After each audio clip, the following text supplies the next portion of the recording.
Chapter 35. Elizabeth awoke the next morning to the same thoughts and meditations which had at length closed her eyes. She could not yet recover from the surprise of what had happened. It was impossible to think of anything else, and totally indisposed for employment, she resolved, soon after breakfast, to indulge herself in air and exercise. She was proceeding directly to her favorite walk, when the recollection of Mr. Darcy's sometimes coming there stopped her, and instead of entering the park, she turned up the lane, which led farther from the turnpike road. The park paling was still the boundary on one side, and she soon passed one of the gates onto the ground. After walking 2 or 3 times along that part of the lane, she was tempted, by the pleasantness of the morning, to stop at the gates and look into the park. The 5 weeks which she had now passed in Kent had made a great difference in the country, and every day was adding to the verdure of the early trees. She was on the point of continuing her walk when she caught a glimpse of a gentleman within the sort of grove which edged the park. He was moving that way, and fearful of its being Mr. Darcy, she was directly retreating. But the person who advanced was now near enough to see her, and stepping forward with eagerness, pronounced her name. She had turned away, but on hearing herself called, though in a voice which proved it to be Mr. Darcy, she moved again towards the gate. He had by that time reached it also, and holding out a letter, which she instinctively took, said, with a look of haughty composure, "I have been walking in the grove some time in hope of meeting you. Will you do me the honor of reading that letter?" And then, with a slight bow, turned again into the plantation, and was soon out of sight. With no expectation of pleasure, but with the strongest curiosity, Elizabeth opened the letter, and to her still increasing wonder, perceived an envelope containing 2 sheets of letter paper, written quite through in a very close hand. The envelope itself was likewise full. Pursuing her way along the lane, she began it. It was dated from Rosings at 8 o'clock in the morning, and was as follows: "Be not alarmed, madam, on receiving this letter, by the apprehension of its containing any repetition of those sentiments or renewal of those offers which were last night so disgusting to you. I write without any intention of paining you, or humbling myself, by dwelling on wishes which, for the happiness of both, cannot be too soon forgotten. And the effort which the formation and the perusal of this letter must occasion should have been spared, had not my character required it to be written and read. You must, therefore, pardon the freedom with which I demand your attention. Your feelings, I know, will bestow it unwillingly, but I demand it of your justice." 2 offences of a very different nature, and by no means of equal magnitude, you last night laid to my charge. The first mentioned was that, regardless of the sentiments of either, I had detached Mr. Bingley from your sister, and the other, that I had, in defiance of various claims, in defiance of honour and humanity, ruined the immediate prosperity and blasted the prospects of Mr. Wickham. Wilfully and wantonly to have thrown off the companion of my youth, the acknowledged favourite of my father, a young man who had scarcely any other dependence other than on our patronage, and who had been brought up to expect its exertion, would be a depravity, to which the separation of 2 young persons, whose affection would be the growth of only a few weeks, could bear no comparison. But from the severity of that blame which was last night so liberally bestowed, respecting each circumstance, I shall hope to be in the future secured, when the following account of my actions and their motives has been read. If, in the explanation of them which is due to myself, I am under the necessity of relating feelings which may be offensive to yours, I can only say that I am sorry. The necessity must be obeyed, and further apology would be absurd. I had not long been in Hertfordshire before I saw, in common with others, that Bingley preferred your elder sister to any other woman in the country. But it was not till the evening of the dance at Netherfield that I had any apprehension of his feeling a serious attachment. I had often seen him in love before.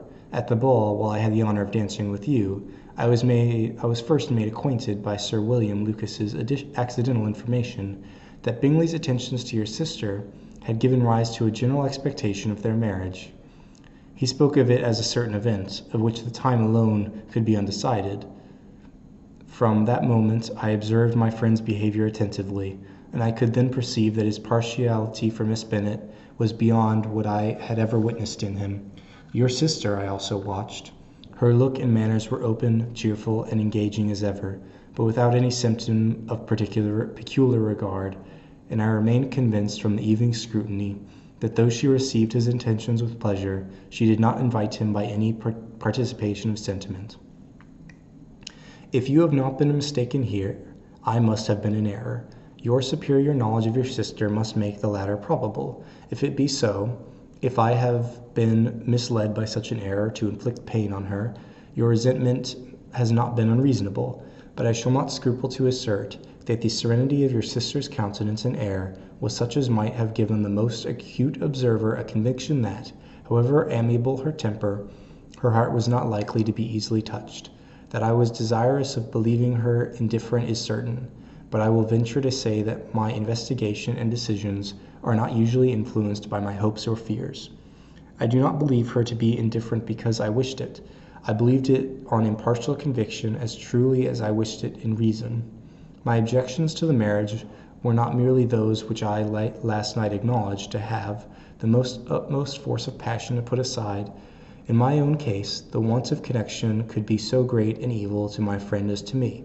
But there were other causes of repugnance, causes which, though still existing, and existing to an equal degree in both instances, I had myself endeavored to forget, because they were not immediately before me. These causes must be stated, though briefly. The situation of your mother's family, though objectionable, was nothing in comparison to what total want of propriety so frequently, so almost uniformly betrayed by herself, by your 3 younger sisters, and occasionally even by your father.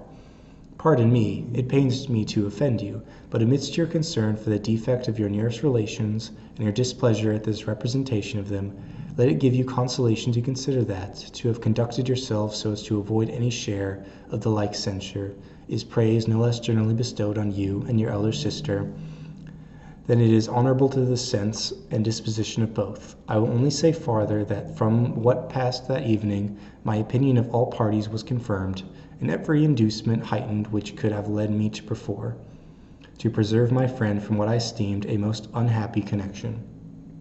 He left Netherfield for London on the day following, as you, I am certain, remember, with the design of soon returning. The part which I acted is now to be explained. His sister's uneasiness had been equally excited with my own. Our coincidence of feeling was soon discovered, and alike sensible that no time was to be lost in detaching their brother, we shortly resolved on joining him directly in London. We accordingly went, and there I readily engaged in the office of pointing out to my friend the certain evils of such a choice. I described and enforced them earnestly, but, however their remonstrance might have staggered or delayed his determination, I do not suppose that it would ultimately have prevented the marriage, had it not been seconded by the assurance that I hesitated not in giving of your sister's indifference. He had been believed her to return his affection with sincere, if not with equal regard. But Bingley had great natural modesty, with a stronger dependence on my judgment than on his own. To convince him, therefore, that he had deceived himself was no very difficult point. To persuade him against returning into Hertfordshire, when that conviction had been given, was scarcely the work of a moment. I cannot blame myself for having done thus much. There is but one part of my conduct in which the whole affair on which I do not reflect with satisfaction. It is that I have condescended to adopt the measures of art so far as to conceal from him your sister's being in town. I knew it myself, as it was known to Miss Bingley, but her brother is even yet ignorant of it. That they might have met without ill consequence is perhaps probable, but his regard did not appear to me enough extinguished from him to see her without some danger. Perhaps this concealment, this disguise, was beneath me. It is done, however, and it was done for the best. On this subject I have nothing more to say, no other apology to offer. If I have wounded your sister's feelings, it was unknowingly done, and though the motives which govern me may to you very naturally appear insufficient, I have not yet learnt to condemn them. With respect to that other, more weighty accusation of having injured Mr. Wickham, I can only refute it by laying before you the whole of his connection with my family. Of what he had particularly accused me I am ignorant, but of the truth of what I shall relate I can summon more than one witness of undoubted veracity.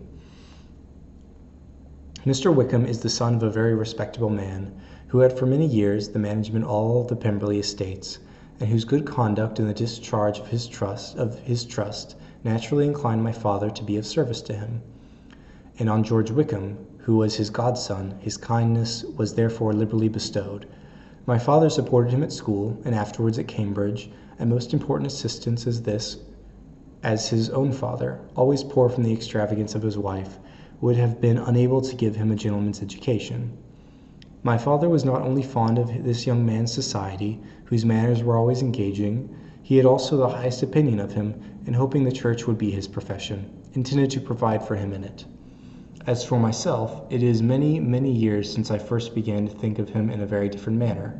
The vicious propensities, the want of principle which he was so careful to guard from the knowledge of his best friend, could not escape the observation of a young man of nearly the same age with himself, and who had opportunities of seeing him in unguarded moments, which Mr. Darcy could not have. Here again I shall give you the pain, to what a degree you can only tell. But, whatever may be the sentiments which Mr. Wickham has created, a suspicion of their nature shall not prevent me from unfolding his real character. It adds even another motive.